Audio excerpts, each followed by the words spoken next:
আপনি কি Facebook পেজকে permanently delete করতে চান? তো সেটা কীভাবে করবেন?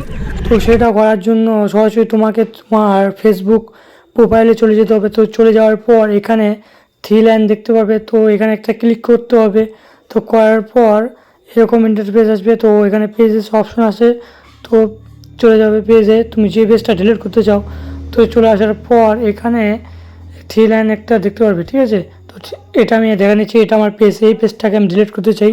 তো সেটা করার জন্য এখানে থ্রি লাইনে ক্লিক করো, করার পর এখানে আছে সেটিং অপশন, তো এখানে ক্লিক করো, করার পর এখানে স্টোর করে নাও, করার পর অ্যাক্সেস অ্যান্ড কন্ট্রোল এখানে একটা ক্লিক করতে হবে। তো করার পর এখানে ডিলিটের অপশন আছে, তো এখানে 2 নম্বর অপশনে ক্লিক করতে হবে। করার পর এখানে কন্টিনিউ ক্লিক করতে হবে। তো করার পর এখানে কন্টিনিউ, তো এখানে তোমার যে ফেসবুকের পাসওয়ার্ড আছে, তো সেই পাসওয়ার্ডটা এখানে দিতে হবে। তো দেওয়ার পর Facebook page automatic delete option চলে আসবে, ডিলিট পেজ। তো পেজ করে দাও। এইভাবে তোমরা ফেসবুক পেজকে পার্মানেন্টলি ডিলিট করতে পারবে। তো চ্যানেল নতুন হয়ে থাকলে একটা সাবস্ক্রাইব করে এই ভিডিও বাজানো।